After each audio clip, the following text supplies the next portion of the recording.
Assalamualaikum warahmatullahi wabarakatuh. Jumpa lagi dengan saya Solihin di channel Nihil OHS. Begini kawan, saya ucapkan selamat datang. Selamat berjumpa kembali di channel sederhana ini yang insya Allah membawa manfaat untuk kawan-kawan semua. Nah, pada kesempatan kali ini kita akan melakukan sebuah tutorial yang kelima ya, part kelima.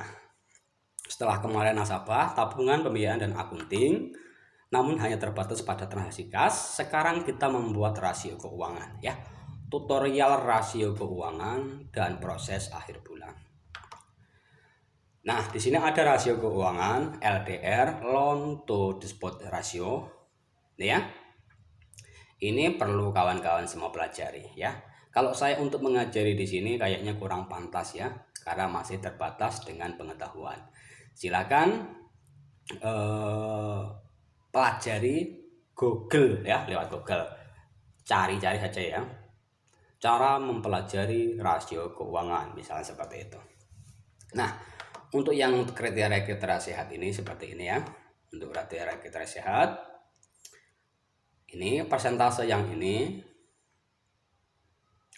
untuk menentukan target ya, target kita untuk menentukan kriteria sehat itu berapa persen ya. Misalnya seperti ini contohnya, LDR, loan to deposit ratio. Ini saya nggak bisa bahasa Inggris ya. Nah, itu berarti aktiva produktif dibagi aset ya, dibagi aset, dibagi aset. Jadi seperti itu. Aktiva produktif itu apa? Kita pinjamkan ya, itu aktiva produktif ya, karena bank itu kan aktiva produktifnya itu kan pembiayaan atau kepinjaman ya, seperti itu. Di sini misalnya di sini masih saya targetkan kan 60% ya. Di sini masih tercapai 43% ya. Masih tercapai 43%.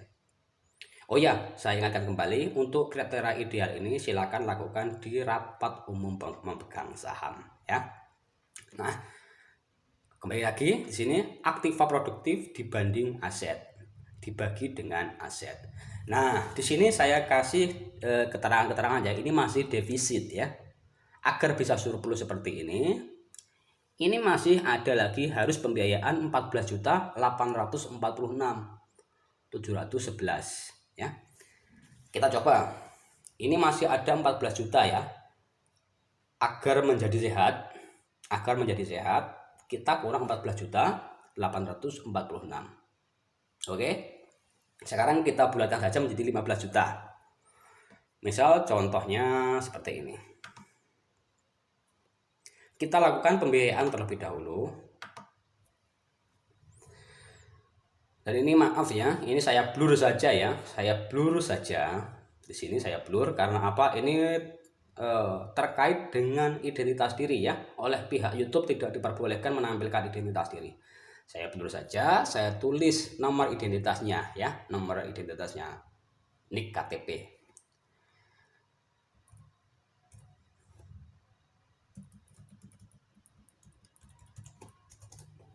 Nah, oke, saya blur saja ya. Saya blur. Misal di sini namanya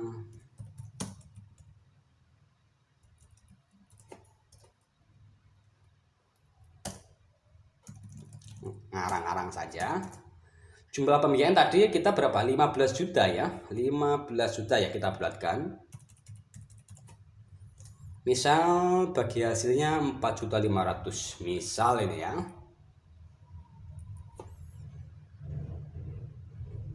4.500.000 dikali misalnya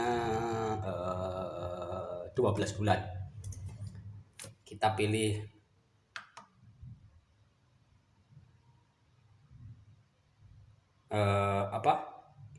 produk pembiayaannya. Misalnya akad wakalah misal seperti itu ya. Nah, kemudian di sini ada rekening tabungan. Rekening tabungannya misalnya sebentar.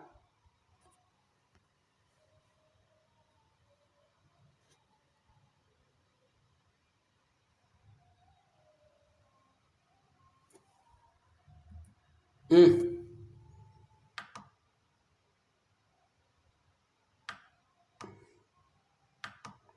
ribet ya. Karena apa? Kita harus blur ya, mengedit ngeblurin dulu. Nggak boleh menampilkan.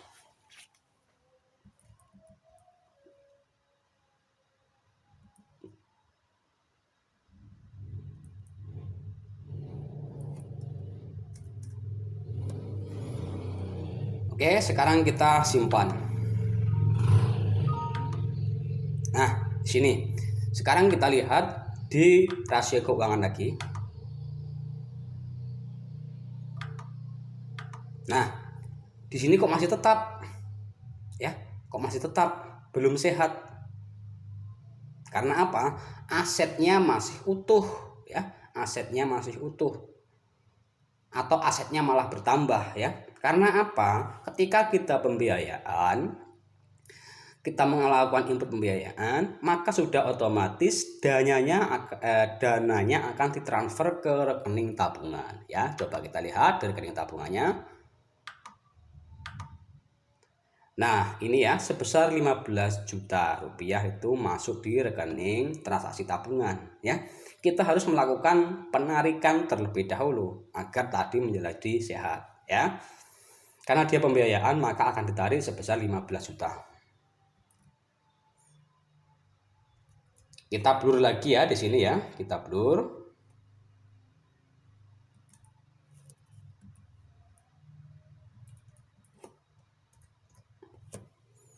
Kita lakukan penarikan sebesar 15 juta.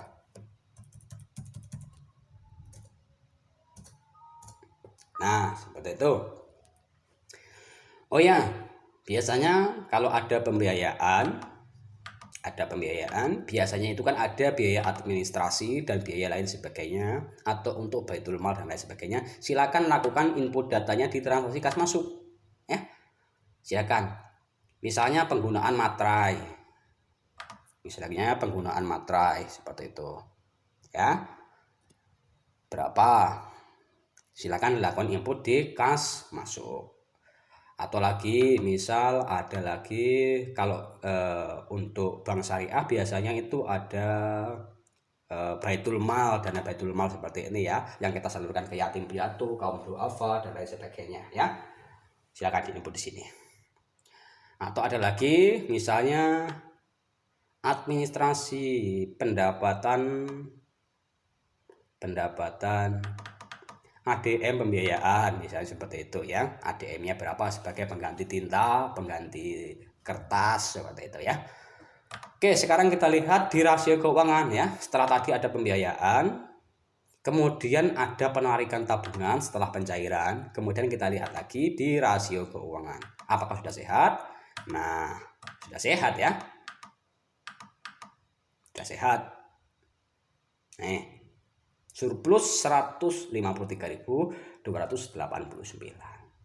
Nah ya, jadi untuk rasio keuangan ini silakan dipahami benar-benar ya, silakan dipahami benar-benar untuk menentukan kesehatan suatu perusahaan. Kawan-kawan semua harus memahami rasio keuangan ya. Silakan dipelajari, silakan googling saja. Karena menurut saya sebagai orang Islam, sholat itu adalah tiangnya agama. Tapi kalau rasio keuangan ini adalah tiangnya, rasio keuangan adalah tiangnya lembaga keuangan ya. Oke, sekarang kita ke tutorial selanjutnya, yaitu proses akhir bulan ya. Sekarang sudah tanggal 31, proses akhir bulan. Nah, seperti ini. Karena kita sudah melakukan input data selama 1 bulan sampai tanggal 31. Sekarang kita ada proses bagi hasil dan proses akhir periode bulanan. Ya. Menunya ada di menu accounting, proses akhir bulan. Kita klik saja proses bagi hasil dan akhir bulan. Ketika kita klik nanti ini akan berubah ya, akan berubah. Nah, ya. Klik lanjutkan untuk proses atau klik keluar untuk membatalkan. Nah, seperti itu. Jadi bagi hasil itu, saya keluar dulu. Bagi hasil tabungan itu, jumlah tabungan kita yang ada di bank ini berapa, ya, dikali pendapatan dan nisbah bank, nisbah nasabahnya berapa persentasenya. Jadi rumusnya adalah tabungan kita, tabungan nasabah di bank per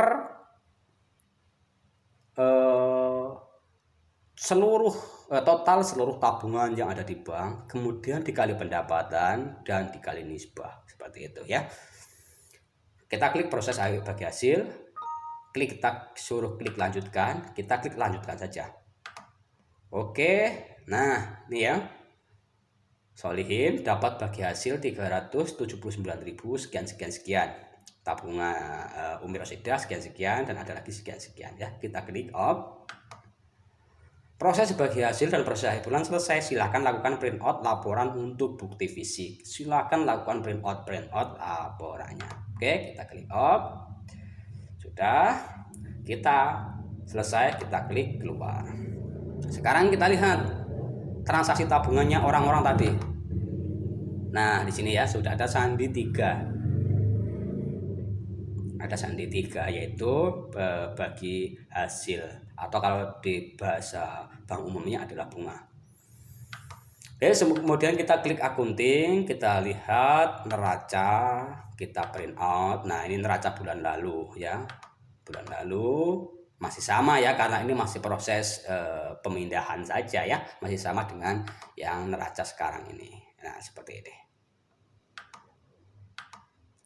Nah ya, jadi yang tadinya ada laba bulan berjalan, laba SHU bulan berjalan, langsung dipindahkan ke laba SHU tahun berjalan ya, dipindahkan secara otomatis. Dilihat di sini ya, di neraca ini kalau balance berarti pas ya. Jadi laba SHU bulan berjalan sudah kita pindahkan di laba SHU tahun berjalan. Ini sudah laba bersih ya. Kita lihat di laba ruginya. Nah, seperti ini. Bentar. Laba rugi. Nah, total pendapatan 2.350.000. Beban bagi hasil bonus tabungan ada 575.185 ya. Ini total beban, kemudian laba SHU-nya sekian. Oke, manajer, kasir ya. Ini karena saya memakai password manajer, jadi di sini masih sama namanya. Oke ya. Kita keluar.